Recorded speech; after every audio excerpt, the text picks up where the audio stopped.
Good evening. Welcome everyone to the Onalaska Common Council meeting. It is Tuesday, October 12th at 7 p.m. We will have the roll call given by our city clerk. Mayor Kim Smith, Here. Dan Stevens, Here. Stephen Knott, Present. Jim Olson, Present. Carrie Burmaster, here, Diane Wolf, here, Tom Smith. Here. Thank you. Please rise for the Pledge of Allegiance.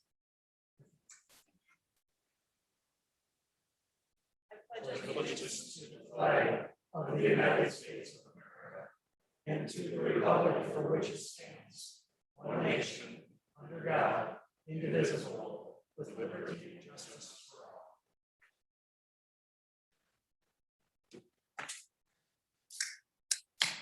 Thank you. This is a harassment-free forum. City council and subcommittee meetings shall be conducted in a courteous manner. Citizens, council, and committee members shall be allowed to state their positions in an atmosphere free of slander, insults, obscene remarks, threats of violence, or for the use of the council or committee as a forum for politics.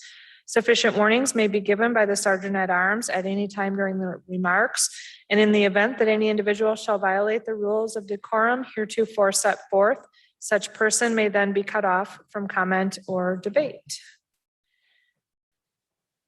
Item 4 is public input. Anyone wishing to address the Common Council, now is the time to do so. Please step forward to the podium. Begin by stating your name and address and limit your comments to 3 minutes per individual. Would anyone like to address the Common Council this evening?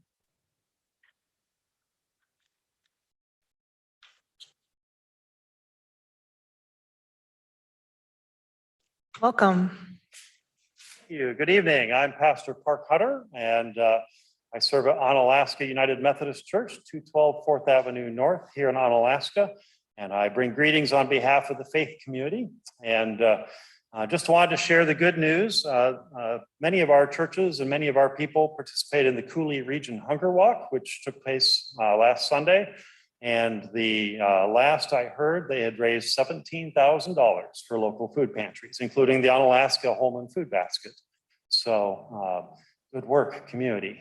And that was making me think in Matthew's gospel, Jesus comments that we are the light of the world, and a city on a hill cannot be hidden. And every day when I commute up here, I drive up the hill to the church and think about that city on a hill thing. And I think when we as Onalaska are doing what we're supposed to be doing, when we're neighbors and loving one another, when we're looking for ways to help those who are less fortunate, we truly are that city on a hill and a light for the world that brings hope to a lot of people.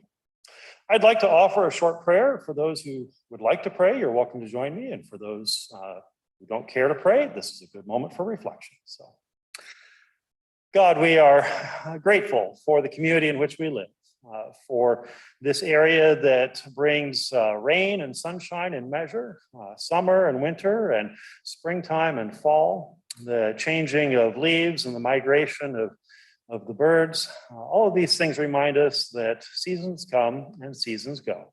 And yet here we are. And in this place, we find that we have the opportunity to be steadfast and faithful and caring for one another. We give you thanks for the community in which we live, for those who offer their time to lead and to serve it, and for our residents that truly make this place a place of light, a city of hope on a hill. Amen. Thank you. Thank you, sir. Who wants to go after that? Would anyone else like to address the Common Council this evening? Second call, if anyone would like to address the Common Council. Third and final call for anyone wishing to address the Common Council this evening. Okay, the public input is now closed, and we will open up this meeting for a public hearing. This public hearing is to consider the adoption of the 2021 City of Onalaska redistricting maps and the corresponding resolution, which is 36-2021. This will be addressed later in our agenda on item 10D. So at this time, I will open up the public hearing for anyone wishing to give input.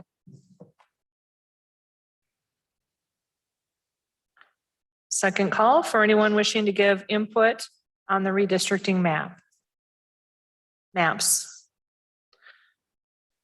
Third and final call, if anyone from the public would like to give input on this topic. This public hearing is now closed. Item 6, report from the mayor. Item A is the Onalaska Informed Citizens Academy. I just wanted to give everyone an update that this Thursday will be the final night of our first ever Onalaska Citizens Academy. We do have one of our attendees in the audience, if she wants to give a little wave. She's been attending. We do have 15 citizens attending that have attended the academy, as well as most of the older people and many staff. I want to just really thank the citizens who participated, as well as the staff and the older people for their support to make this possible. It's just so nice to be able to share with the public what we already know, that we have a great staff and our city is well run, and we really offer a good value to our citizens for the tax dollar. And I think that anyone attending the Citizens Academy can attest to that. Alder Stevens. Thank you, Your Honor. I just would like to add, if they ever do this again in the future, there were some aspects of Academy which were really neat. You got to see some of the police techniques on fingerprinting. You got to see what goes on actually inside the firehouse, see their little dorms and everything like that. And it gives a really inside look into city government that a lot of people don't see. And you might appreciate a little bit better if if you have the opportunity. It's worthwhile should it happen again. Yes, and thank you for the firefighters. They hosted one evening of it and did an excellent job as well. We have a lot of them present today. Okay, so thank you, everyone. Item B, the moment everyone's been waiting for, Fire Department recognition. I will turn it over to Chief Troy Goody.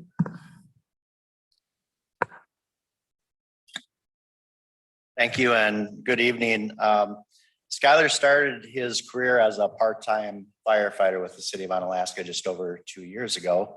And he was on probation and he came off probation. Shortly after that, we put him back on probation again because he was hired as a full-time firefighter EMT. So tonight, actually September 28th was his anniversary. So this is kind of an exciting evening. He will get his girlfriend, Kelsey, will be pinning his badge for him. Hopefully she doesn't stick him in the chest, but so that's it. We'll bring them up and take a few pictures. Thank you.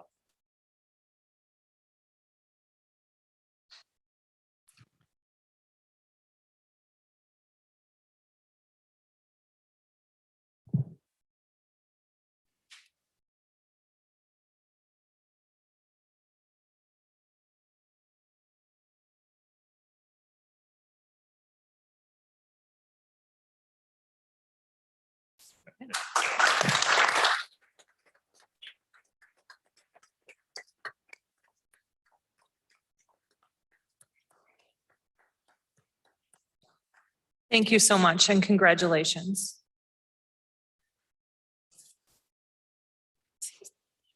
Yeah. Just give a moment for the firefighters to exit. It's okay. We understand.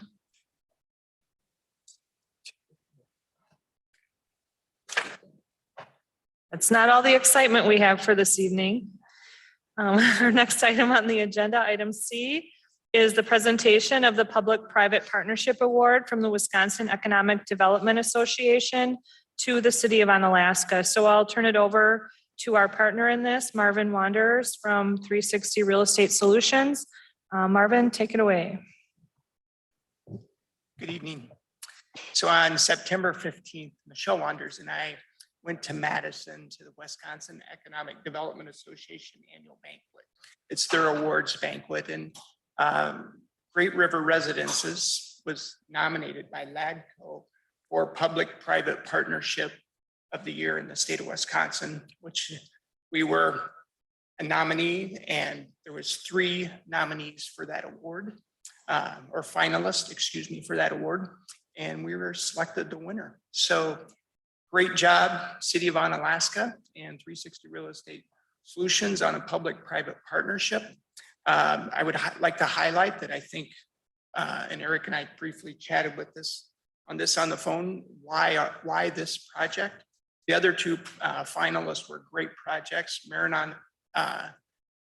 Marathon County Economic Development for their work on COVID-19 response. And then the other project was the Milwaukee Soldiers Home, which was a $44 million redevelopment for veterans homelessness. So why this project? And I really think it came down to the years of dedication of the city and the vision that started with Great River Landing, and that catalyzing the rest of the downtown area. And then our group being able to work with the city on Great River Residences showed a long history of collaboration within the community. So I would also like to just say thank you to city staff on this project. It was a big project, heavy lifting, a lot of obstacles from utility lines to bad soils to train whistles. And city staff was fantastic through the whole project. And it truly was a collaborative project. And without that collaboration, it probably wouldn't have happened. And so with that, to the City of Onalaska, the Public-Private Partnership Award. So congratulations, well done.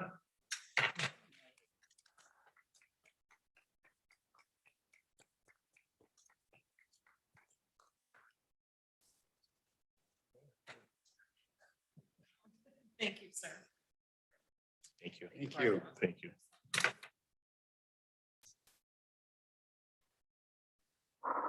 Yes, thank you, Mr. Wanders, as well as city staff for job well done. Thank you for coming also.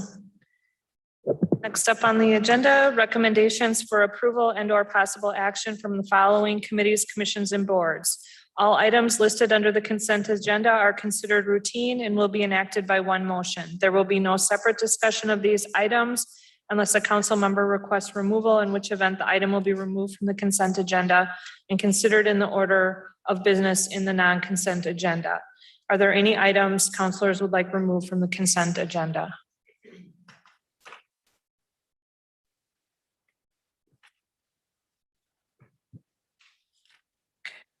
Not seeing or hearing any, I will consider motion to dispense with the consent agenda. Your Honor, I move that we approve the consent agenda. Second. Thank you. We have a motion by Alder Stevens, seconded by Alder Burmaster to approve the consent agenda. All those in favor, please say aye. Aye. Those opposed say no. Motion carries unanimously. Moving on to the non-consent agenda, item 8 is a recap of the items pulled from the consent agenda. There were none. So we will move on to item 9, the Finance Committee. Thank you, Your Honor. 9A is vouchers. I move that we approve The list of monies expended since the last common council meeting dated September 14th, 2021, in the amount of $6,435,818.79. I'll second that. We have a motion on the floor by Alder Wolf, seconded by Alder Smith to approve the vouchers. Any discussion? All those in favor, please say aye. Aye. Opposed, say no. Motion carries unanimously. Thank you. Item 10, Administrative Committee, Alder Stephen. Thank you, Your Honor. Under item 10A, approval of a special events permit for the Onalaska Jaycees to host the Onalaska Jaycees Haunted House at Clearwater Farm, located at 760 Green Coulee Road, Onalaska, on October 15th and 16th, 21st through 23rd, and 28th through the 30th. This is on the non-consent agenda as it was a late entry. The haunted house has been a regular reoccurring event in Onalaska, and with that, I will make the motion to approve it as printed per the agenda. I'll second. Okay, we have a motion on the floor by Alder Stevens, seconded by Alder Burmaster to approve the special event permit for the Jaycees. Any discussion? All those in favor, please say aye. Aye. Those opposed, say no. Motion carries unanimously. Thank you. Under item 10B, discussion and action on issuance of a Class A and or Class A retail alcohol licenses to salons, spas, barber shops, and similar establishments. This was passed by the Administrative Committee, but it was thought that there could be merit from bringing this to the whole council, as some items may be controversial. I will make the motion to approve. I'll second. We have a motion to approve the issuance of the Class A and or Class A retail alcohol licenses as described. Motion by Alder Stevens, second by Alder Knott. Discussion?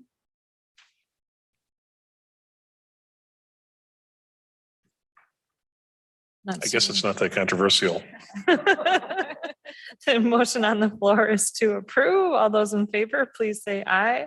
Aye. Opposed, say no. Motion carries unanimously. Under item 10C, approval of the City of Onalaska 2021 official ward redistricting map. There were in the packets several maps presented, and they are in the back of the council chambers.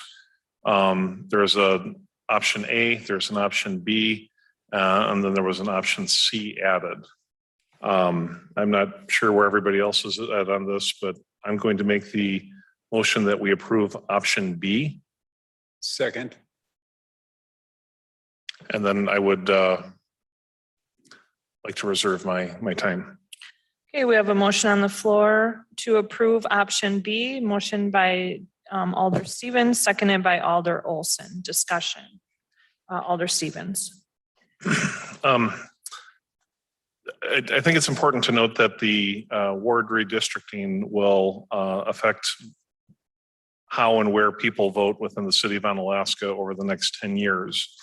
Initially, there was some interest in option A, as it would keep all the wards that would vote for the Holman School Board in the same polling location. And in the event that they had a special election, we would only have to staff one polling location rather than two. But upon looking at the ward layout, there appears to be, in my view, some problems with this. And I've even spoken with some constituents that about the importance of having the wards be situated in a way that are not confusing to the people who are going to vote. Option A is, in my opinion, very confusing. I know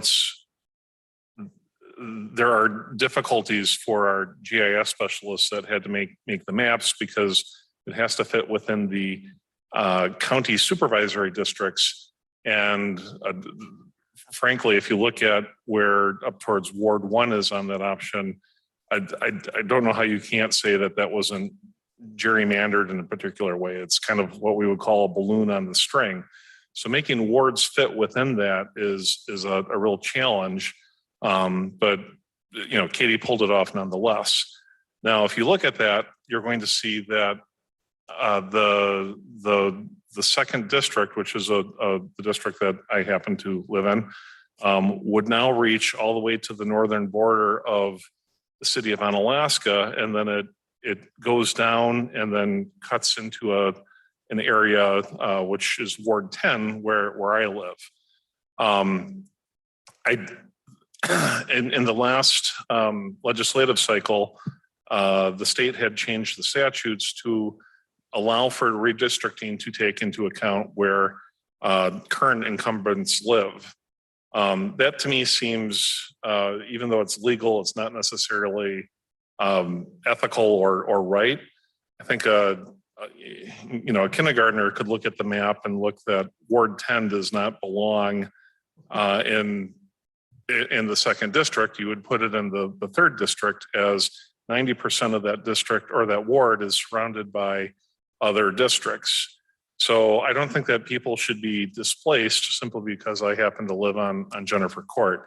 So if not B, which is compact and makes the most sense, then I think that we should go to option C, which would flip wards 10 and 11. But the other thing that really strikes me is that people that live up in Ward 1 would literally have to drive past their polling location at the Omni Center to go all the way down to the Armory. And we could have potentially maybe 4 elections a year, not counting the special elections, for the next 10 years. So hundreds, and in larger elections, thousands of people may have to go a lot farther than they would normally have to simply to vote. And I understand the challenge of laying out the ward maps is kind of difficult, and then we have to incorporate for growth patterns. But based on all this criteria, I think that B makes the most sense for residents. I think it keeps the wards relatively intact, so you're kind of closer to each particular neighborhood. It doesn't displace any alders. So for that reason, I am endorsing option B as how we should lay our wards out for the next 10 years. Thank you, Alder Stevens. Alder Burmaster? And I would like to argue against option B, because I guess my first preference in looking at all these maps is to keep that Holman School District in the one voting location, because if we would come into any special elections into this volatile time we are with the school districts, we're having a lot of issues with, things that the school district is having to handle.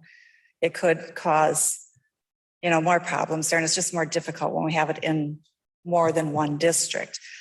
Between option A and C, that doesn't really matter to me. And the other reason I do like those options A and C, I think it gives each district a leg for growth.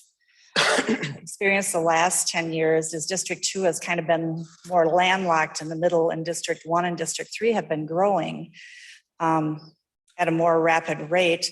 And when we go back to that option B, we're still in that same situation where there isn't that leg out there for growth for that District 2. So I like the way that Katie laid that out and, took that into account, that there was that option in there. And then the other issue, I don't know if maybe I could ask Joanne, because again, when you're talking about the polling sites, you have to remember we are reorganizing now, we are redistricting. It's an option to possibly look at changes even in polling sites, because we're not stuck with what we have. And I guess I didn't know if Joanne had any input into maybe her thoughts on maybe what she's thinking with these options that we have. I agree with Carrie. We have been looking internally at potentially changing our polling sites based on which map you choose tonight. Option B, I believe it was the one that Dan Stevens had indicated, that constituents that live near the Omni Center would have to drive all the way to the Armory. We're looking at changing that polling location so that 2 districts would vote at the Omni Center, and potentially leaving one at the Armory, or even potentially moving one to City Hall. But we have internally started that discussion of taking a better look at our polling locations. Thank you, Joanne. Alder Smith? Yeah, when I first looked at it, I'm supporting option B at this time. Although the biggest concern I had was being in District 1 and seeing District 1 residents having to drive all the way to the Armory and go right past the Omni Center was a big concern of mine. But not knowing, I know that's very tentative if anything would change.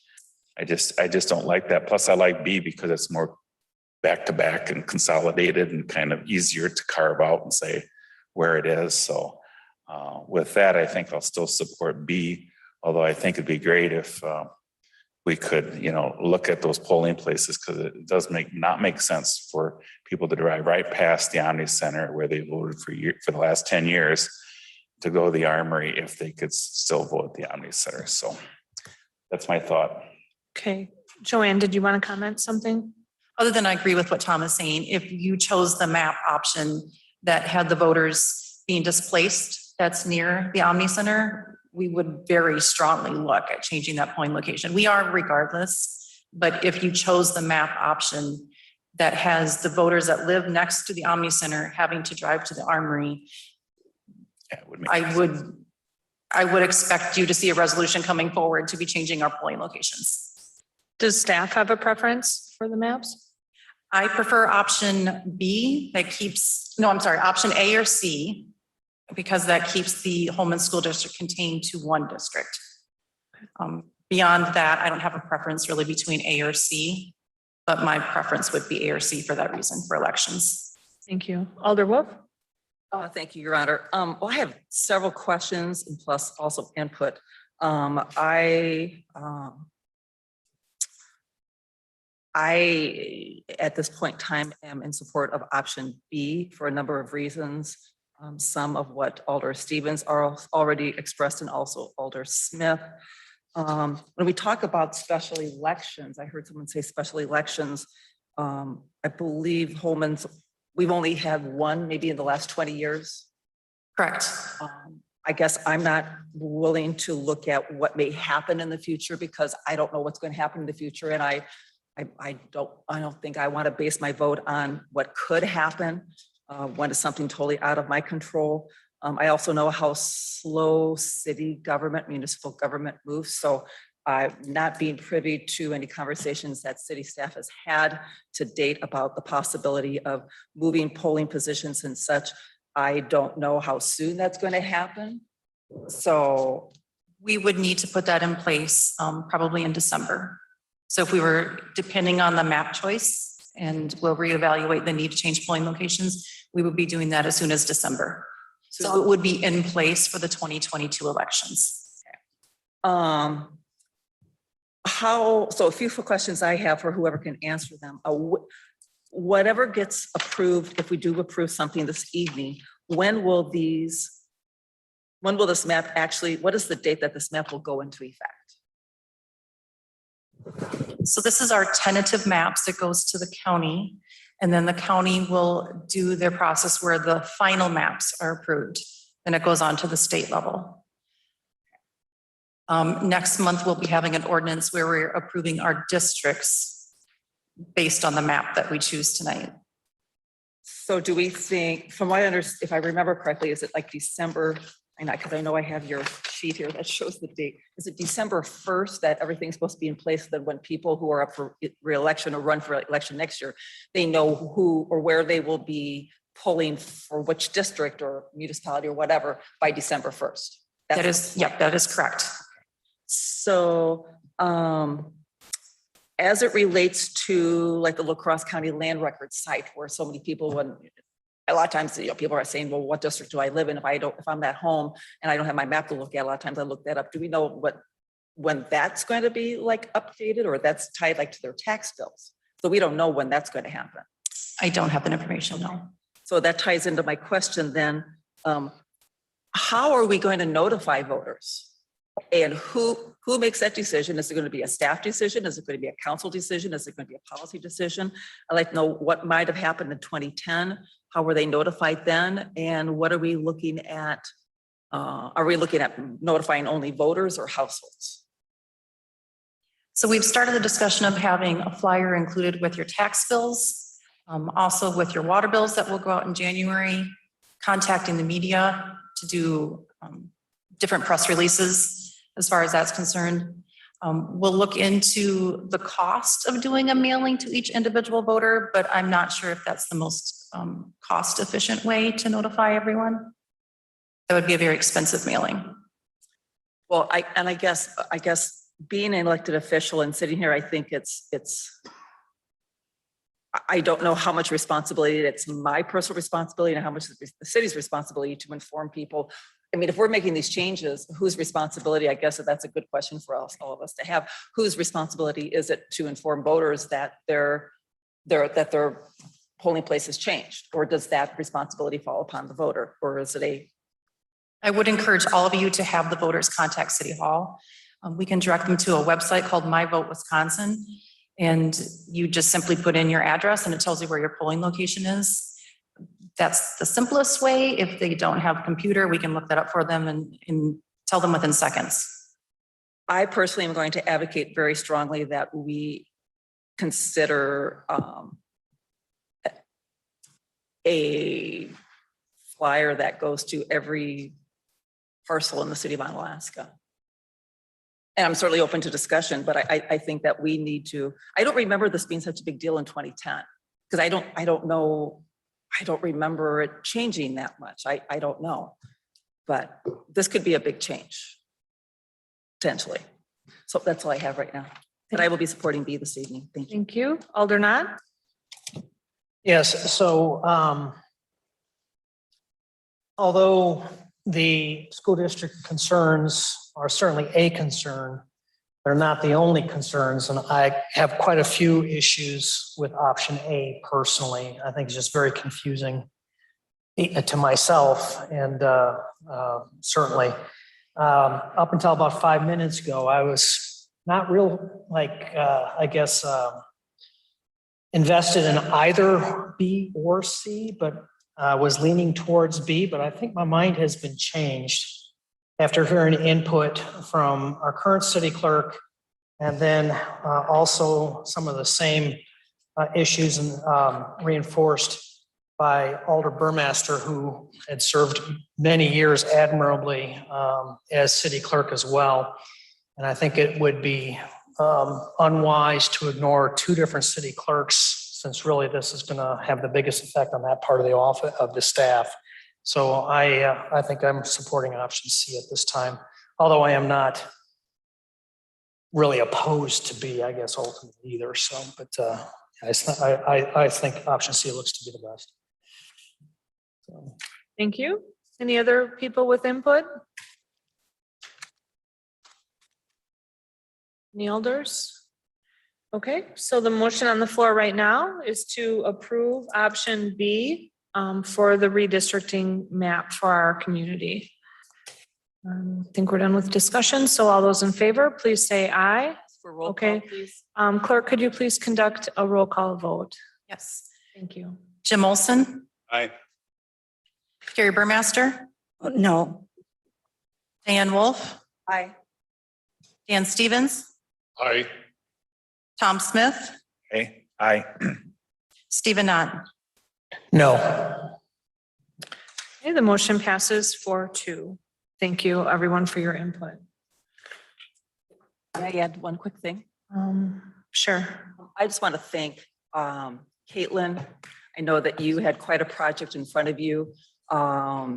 You did not have it easy, and I know you had a very strict set list of criteria. I want to thank you for your work on this, and also Mayor Kim and Joanne. I know that you all attended a lot of meetings with the county, and I want to thank you for all your time and trouble and all your input and work on this. Thank you so much. Thank you for that, Diane. Okay, item D, resolution 36-2021 to approve, oh, sorry, Alder Steve. Gonna do my job for me. I Back don't to know. you. Gotta keep this meeting rolling. So the resolution 36-2021, that now is the B option. Is that assumed? Yes. So I'll make a motion to approve resolution 36-2021 which approves the 2021 ward redistricting pursuant to the tentative county supervisory district plan. And I make that motion. Second.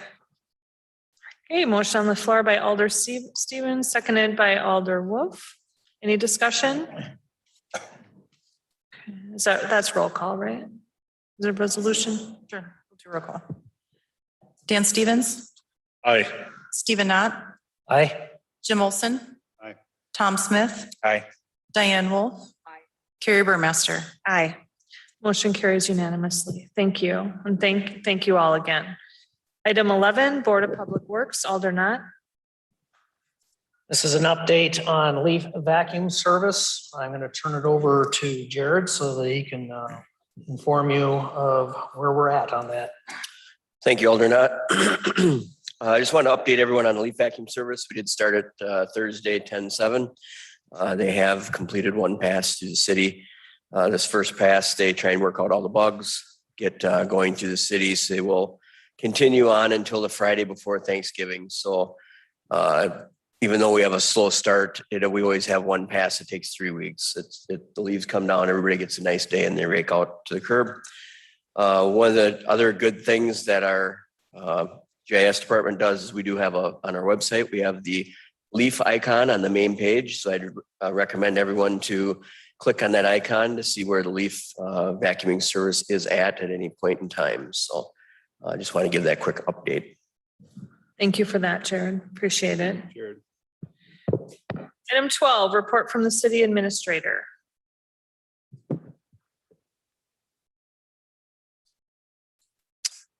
Item A is the presentation of the administrator executive proposed budget. At your desk, at your seats this evening is the proposed 2022 administrator budget for the city of Onalaska. Included in the front page is a cover letter. I'll read for the public record. October 12th, 2021, to the Honorable Mayor Kim Smith, Common Council, and residents of Onalaska. I present to you the Administrator Executive Proposed 2022 budget for the City of Onalaska. This proposal is based on my review of staff and committee recommendations, but necessarily uses estimates and assumptions until the final budget is approved by you, and further information, which is unavailable at this time, is gathered and received. The budget could not be completed without substantial input and effort from all your department heads, and in particular from Finance Director Sabrina Steger, who did incredible work in her first budget. Key budget components include budget restraints. As in every year, the City of Onalaska must budget within state of Wisconsin imposed restraints. The first of these is the levy limit. The proposed budget successfully meets this revenue restriction. The second is the expenditure restraints. Likewise, this proposal is under the limit, and the City of Onalaska will again qualify for the 2023 expenditure restraint payment as it did for the 2022 budget year. Any changes made to this budget must also take these restrictions into account, as well as the requirement that our budget be balanced. Inflationary pressures. This budget proposal includes the contractual wage increases of up to 2.25% for our represented employees, the police, sergeants, and fire bargaining units. It also includes a 2.25% cost of living adjustment, or COLA, for our non-represented employees. The proposed COLA and contracted wages are less than both the Wisconsin Department of Revenue Growth Index of 3%, which is used for the expenditure restraint calculations, and the latest, as of August, CPI-U index calculated by the U.S. Bureau of Labor Statistics at 5.3%. However, it is estimated that this budget will grow the Onalaska-only mill rate by 2.34%, and actually that number will be lower than that, as we will be receiving an updated estimate from our statement of assessments. However, that is a low number considering these inflationary pressures. Services. Historically, 75 to 80% of the general fund budget is for wages and benefits. Unlike in 2021, this proposed 2022 budget does not include staff reductions. It also does not allow for any new positions to be created and funded. As such, there should be no change in the high level of services provided to the citizens of the City of Onalaska. The budget presented this evening is my recommendation to the citizens of Onalaska and the Onalaska Common Council and Mayor. I believe it represents the best way to keep Onalaska a desirable place to live, work, and play, and I look forward to assisting you in the completion of the 2022 final budget. Respectively submitted, Eric Rindfleisch, Onalaska City Administrator. Thank you, sir. Item B is to set the budget hearing for Monday, November 8th, 2021 at 6 p.m. Motion to approve. Second. Motion by Jim Olson, seconded by Carrie Burmaster to set the budget hearing for Monday, November 8th at 6 p.m. Any discussion? All those in favor, please say aye. Aye. Opposed, say no. Motion carries unanimously. Thank you. Item C, to set the day and time for the Finance and Personnel 2 meeting for Wednesday, October 27th at 5:30 p.m. and Thursday, October 28th at 5:30 p.m. The October 28th meeting will only be held if necessary. I'll make that motion. Second. Motion by Alder Stevens, seconded by Alder Wolf to approve the setting of the FMP2 dates as described. Eric? Excuse me, Administrator Renflish. I'll let the FMP chair speak on behalf of that, but historically, the FMP meeting is usually done in one evening. We are recommending 2 dates. In the event that the meeting goes longer in one evening, then we have the appropriate posting given to the public for the meeting the next evening. Likewise, for the budget hearing in November, that's the day before the Common Council meeting. It'll be on the agenda. Likewise, if additional work needs to be done, if we can't get the hearing completed the first night, that'll roll into the council meeting as well. So I just want to make the public aware of the purpose for multiple meetings. Thank you, sir. Alder Olson? You raise your hand. Unlike the past, we probably shouldn't have to bring our bedding and things over. Or we're not planning on spending the night here as we have in the past. Remains We to could be make it a seen. pajama party. Joke. Committing to anything. I just hope if it goes too long, someone orders pizza. Not a bad idea. Was that a motion? We have a motion on the floor. Is there any other discussion? As long as it'll be. Vote against adjournment. Yeah. Okay, so the motion on the floor is to set the FMP2 meeting for Wednesday, October 27th at 5:30, and then the contingency, if needed, meeting will be the same time on the 28th. All those in favor, please say aye. Aye. Those opposed say no. Motion carries unanimously. Thank you. Item 13, report from alderpersons Jim Olson and Tom Smith. Item A, discussion regarding special event fees charged to nonprofit organizations. Go ahead, Jim. Turn it over to Alder Olson. Being involved in some of the philanthropy issues and the nonprofits that I have a part of, I think it's incumbent upon us as the city to treat these people as an asset to our community by not getting outrageous fees for them to do their business. I don't think government should be obtrusive in any way, whether it be federal government or local government, on people who give of themselves with no benefit to themselves except to help other people who are less fortunate. And being involved with a couple of the things that are going on in this community on an active basis, as one of our other fellow, besides Tom is, he understands that wholeheartedly. So I think we should take that into consideration when we talk about fees to these organizations. So that is my comment. Thank you, sir. Yeah, I Alder just- Smith? I just want to add in, and again, it's not that we're against the having fees, service special fees, but some of these organizations do benefit the community and they give a lot of their profits back to the community.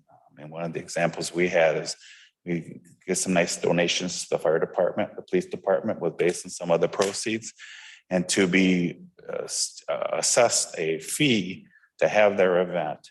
Now, I understand if it's in a public area or a park or somewhere that is ours, but when it's a facility that's not even in the city, it's in the city, but it's not, it's on private property.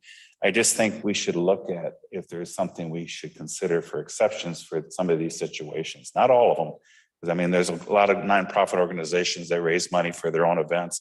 They give back to the community, but it just seemed like, it was brought to our attention, and Joanne helped correct something. We had a little bit of a flare up with a few things because the fees were, I think you all know the fees that were being charged really weren't correct. And so we actually resolved it, and it was actually reasonable. So it became a non-event, but we had it on there. We said, well, let's at least talk about it, get people's thoughts about it. We don't want to charge a person $1,000 to have an event that only costs them $500. I mean, there's some situations that could happen. And so we just want to make sure that we have a discussion to say, how do we handle these things? Or should we just have Joanne make those folks? Or is there an exception to the rules that maybe should be discussed at somewhere? I don't know, but it just seemed like we had a couple of flurry of activity that ended up being a non-event. But I said, I think we should just leave it on the agenda to discuss it. I don't know if we need to change anything, but I think we need to be sensitive to some of the community events that we charge fees for, that basically a lot of those profits come back to benefit the city. And I think we just need to be sensitive to that. That was my thought of just having a discussion on it. Thank you, Alder Smith. Let's hear from our city attorney. Thank you. I just wanted to give just a little bit of history and also the future of the fees. So some of you might recall that we all had a discussion about a year ago, and it was at that time that we decided to charge $25 for the base level special event fee. And the rationale for that is that this permit fee is probably the most reviewed and touched permit fee that City Hall sees. It goes to every department. It's looked at to determine what needs might exist within it, and it's signed off on by every single department, which is pretty rare for most of our fees. And so as far as an administrative cost, we're at, in theory, at $25, probably undercharging for the actual time spent. However, one of the things that Joanne and I had discussed prior to this discussion being put on the agenda is when we changed that to the $25 fee, we didn't address the fee for the other participant levels. And so that's something that we had discussed prior to this discussion, was putting those in line more with that $25. It shouldn't go from $25 to $250. Like that's a pretty big jump to add a single person when you get to $299 to $300. And so we did have that kind of on our docket for next month. So November is when we would look at starting to circulate that fee schedule that we approve at the end of every year that goes into effect on January 1st. Thank you for that, Amanda. I think Diane, okay, who wants to talk next? Alder Stevens? Thank you. I can really see this from both different angles. I guess from the city angle, I would suggest that most of the organizations that put on events are going to be nonprofits, and the fee schedule is not an insignificant part of our budget. So if we hack a good chunk out of there, it's going to have to come from somewhere. Additionally, there are cases where a lot of work goes into helping participants that do events make their event happen. And that does take up some staff time and resources. For example, just this last weekend, the city was able to help us with some of our fencing needs, which would have cost way more than what the overall cost of what it would have cost more than what it would have cost us to get this on the open market. I would say if we are going to discuss fees, my ask would be to design something a little bit more of kind of a catch-all form where we're only asking for particular fees of once. So, for example, in this last event, I had to pay an event fee, and I had to write another check for an amp fee. And then I had to go get a Class B license so we could serve beer. I had to go get a special bartending permit, and then there was a park rental fee. And I'm not disagreeing with any of those. It's just my treasurer is really confused and thought I was double billing, and it's, could we make it so it's just one subtotal at the bottom and, then we could write one check. That might make it a little easier for people that are coming to the city to prevent or to start an event. So I think the city overall has been very good to work with, and this is a fabulous community to do events in. That doesn't mean that there's not room for improvement, but we should be kind of careful on, we should have some budgetary concerns unless we're going to replace the revenue with in a different area. Thank you. Finance Director Sabrina Seeger. Thank you, Mayor. The only thing that I would recommend is that next year with next year's budget, that we would submit the special fees at that time. Just makes sense that you would approve the budget and the special fees as well. Just a recommendation for next year. Thank you. Alder Wolf. Thank you. I guess two things. One, the first thing that concerns me always is that while as someone also has been involved with a number of organizations that have given back to the community also, I'm also looking at just the staff time and we've talked about this ad nauseum for many years now. Just the amount of work. I still remember Parks and Rec and, hauling picnic tables back and forth and, and now with the reduced staff that we have, how much more are we asking our staff to do? And, there's got to be a limit. So I do see both sides. I did ask our city clerk to provide the last 3 years of nonprofit as far as event permits. We decided to skip 2020 because I think we'd all like to skip 2020. So I asked her to pull 2018, 2019, and 2021 to date. In 2018, out of the 22 events, 20 were nonprofit. Yeah, 2019, 14 out of 19 were nonprofit. And this year so far, a lot this year, 20 out of the 24 were nonprofit. So, and the majority of them, like this year, the majority of them are $25, but year to date this year, we've already brought in $2,850. And at the end of the day, I don't look that we're trying to bring revenue for this, but it's just like BOZA, we're looking to try to cover whatever cost it is for our employee time. City Hall is not allegedly supposed to be run like a business, but we're not here to make money. But we're also here to cover ourselves and not pass a lot of those expenses on to the taxpayer when they aren't the ones who are benefiting from them. If I want to go ahead and put up an addition, I don't expect Stephen to go ahead and be fronting that and all my neighbors around me. I should be paying those fees and HVAC and all those permits. I should be paying that, and I believe I should be paying what the value of those permits are, and I should be passing that on to the taxpayers. So sorry, Stephen. Right. So anyway, that's all I have. Thank you. But I do look forward to having more of a discussion about it because I think it is worthy of a discussion. But I think before we start pulling more money off the table, I think we need to talk about the actual effect that it will have long term. Thank you. We have to always be open to improve our processes. Alder Knott. Yes, so first off, I really appreciate those comments, Alder Wolf. That was very well said. However, I do want to point out too that if we are charging any fees, there really should be a cost of some type of service incurred by the city. And if the cost is just to review the application, and it's what I think I might have heard in one of these examples, well, that would be kind of Kafkaesque. We just have the process so that we can charge a fee to pay for the process would be a little bizarre. But certainly, when you talk about inspections in your example, if you're talking about, law enforcement with Class A and B licenses for liquor, those are, very serious charges or costs that the city would incur for enforcement in that case. But some of the other examples that Alder Olson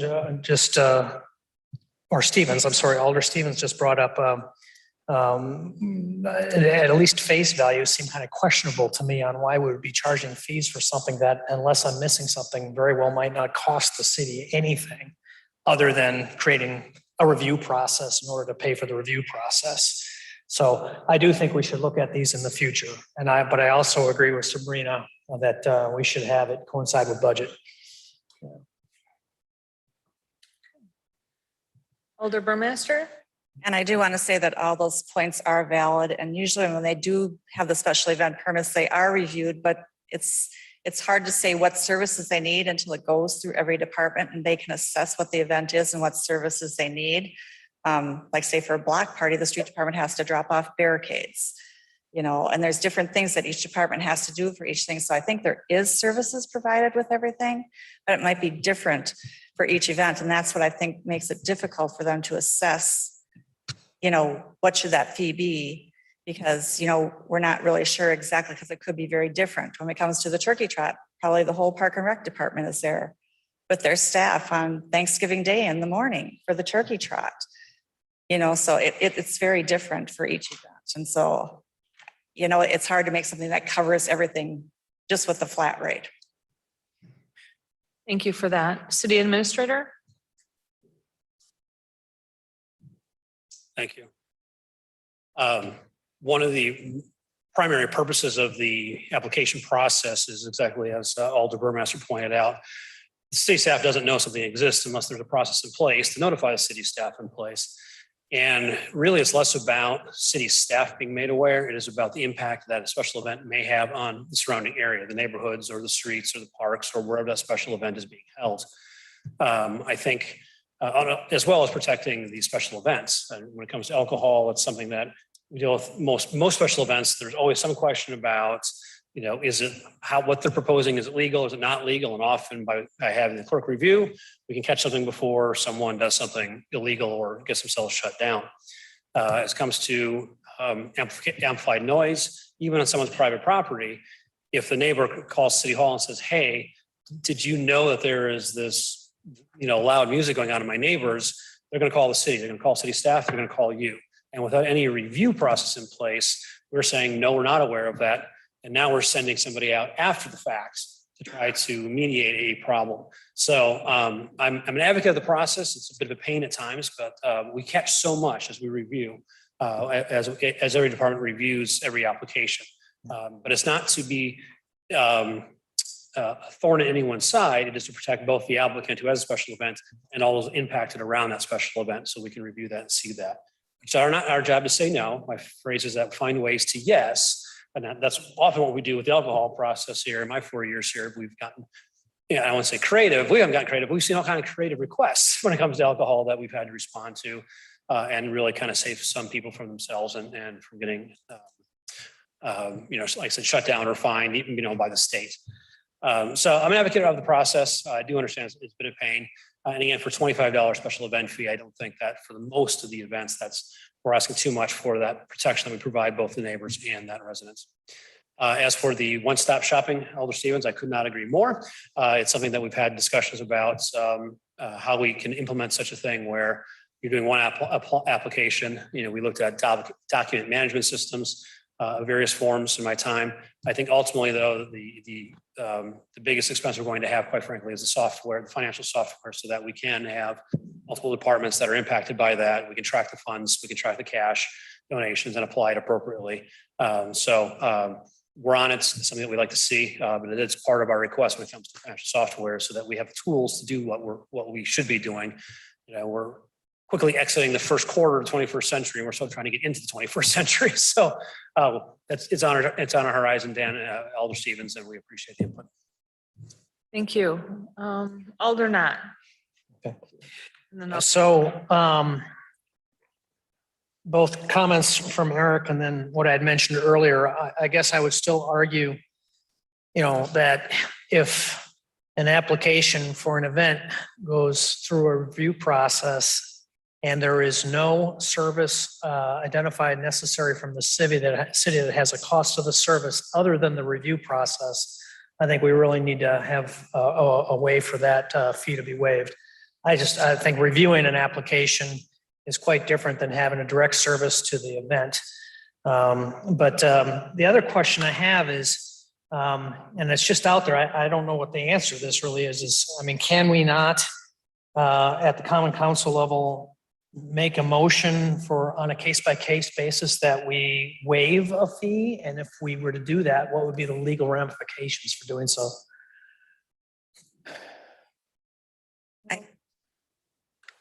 Amanda, do you want to comment on that? Or not really? Okay, Alder Burmaster? I think in the ordinances, and I think it was still in there, I guess that's where I have to refer to you, but we did have a process where they could come to council to request a waiver of fees. Okay. And that's laid out in there with the process. And I guess without looking directly at it, I'm assuming that that's still in there. Okay, thank you. It's good to know. So as part of our process, we will be reviewing these fees coming up anyway. So we will have more opportunities to discuss this. So I think we'll just, if we just want to start, if you want to make a final comment, we'll start at Alder Burmaster and come around and everyone just make a final comment and then we'll continue the I think Amanda discussion. was going to speak too, though. Okay, and then we'll just continue our discussion as the fees go through the process. Amanda? I was just going to add on to what Carrie said. As part of our ordinance change, we did remove that. We also extremely shortened the length of time to approve these special events. And so it would be very difficult, and Joanne can better speak to this, but we are often getting these requests not in enough time to put them in front of the council to have you weigh in on a fee. And so I think that would be, we would be making it a more cumbersome process if we were to do something along those lines. Or we would be refunding the fee after the fact. Okay, thank you. Joanne, did you want to say something?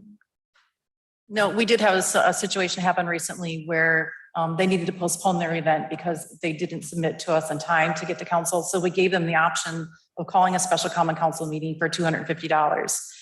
They obviously declined that and decided to push their event back. But that is what we're running into a lot, is kind of the last minute planning of these events and still trying to accommodate them and make it work for them. So we are doing everything we can to help them. Okay, thank you. So Alder Burmaster, did you want to say anything else? Just that I'll be looking forward to the discussion and see if there are some changes that can be made so this can flow a little smoother. Yeah, agreed. Alder Stevens? Yeah, I did want to follow up on some of the other comments. To be fair to staff, in some cases, an event may be pretty straightforward where you just turn in your paperwork and do whatever. I can speak from experience that Joanne had to field a lot of emails from our organization, or just herself, and a lot of it was to edify us on, these are the state statutes, and you have to check IDs at a single egress, and there was a lot of back and forth. And I like to think maybe I'm a little bit more savvy than the average bear when it comes to things at City Hall. And there were a lot of things I did not know.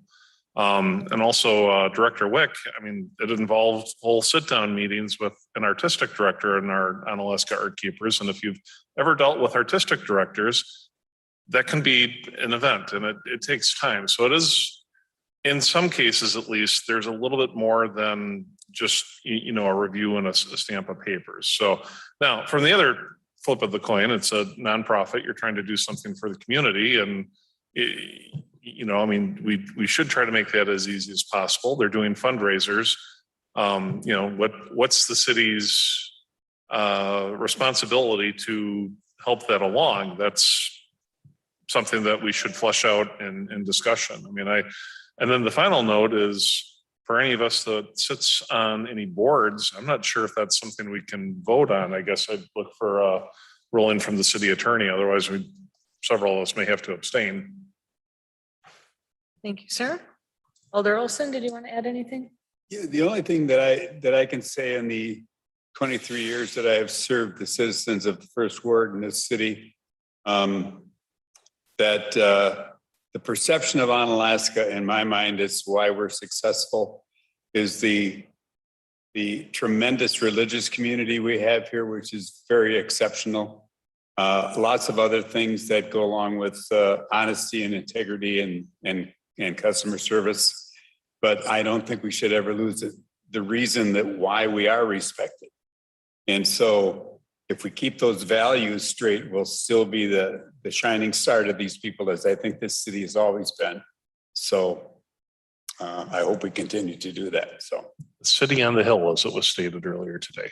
Right, Park, City on the Hill from Pastor Park. yes, yes. Thank you, Jim. Alder Smith? I just, the reason why I wanted to bring it up is I'm glad we're just having this discussion. There's no right answer and we're not, city needs to do their thing. And we need to do fees. We need to be fees just to be reasonable. It's just a perception in the community sometimes that they're bombarded with stuff. And it's like City Hall makes it difficult for us to do something. When you hear that, I go, that's not fair because that's not right. We all want it to be a win-win for everybody. So I think that's the perception sometimes out there on some of these frustrations. And I know Joanne gets a lot of them where she's trying to explain everything. So if there's anything we can do to streamline the process for both sides, make it simpler and then more inviting for people to do things that are going to benefit the community, it's a win-win for everybody. And so that's why we just thought, let's bring it up and talk about it. It's been a while. So thank you. Thank you. Alder Wolf? Thank you, Your Honor. I guess one thing that I would stress is that we all be very cautious not to consider the amount of time, expertise, and care that our city staff puts forth every time they touch a single piece of paper that comes forth their desk. Every time there's an event on A&J, you see the little check marks that every staff member has to do. Please do not lessen the time that this isn't just a check. They've taken the time. I understand when they go to huddle every Wednesday, staff talks about what's going on. They go around the table. That's important information that they are all sharing as what goes on in our community. Please do not undermine. And I'm not saying that anyone is, but just going forward, please take that very seriously, the amount of care and expertise and level of care that each person puts forth. And that's why they are employed by the city. Thank you. Thank you. Alder Knott? Yeah, again, Amanda, thank you for clarifying some of those points. That's the law of unintended consequences of with right questions. So I really appreciate that.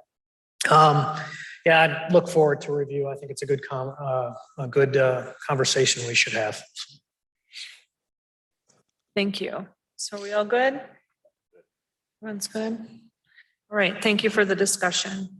Item 14 is closed session to consider a motion to convene in closed session under section 19.85, paragraph 1, paragraph G of the Wisconsin statutes for the purpose of conferring with legal counsel for the governmental body who is rendering oral or written advice concerning strategy to be adopted by the body with respect to litigation in which it is or is likely to become involved, specifically an update on a claim for flex spending expenditures for Mike McCaffrey.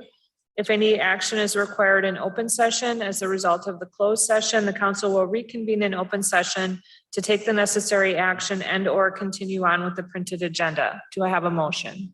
Motion to go into closed. Second. Motion by Jim Olson, seconded by Carrie Burmaster to go into closed session. The voting will be by roll call. Dan Stevens, Aye. Diane Wolf, Aye. Jim Olson, Aye.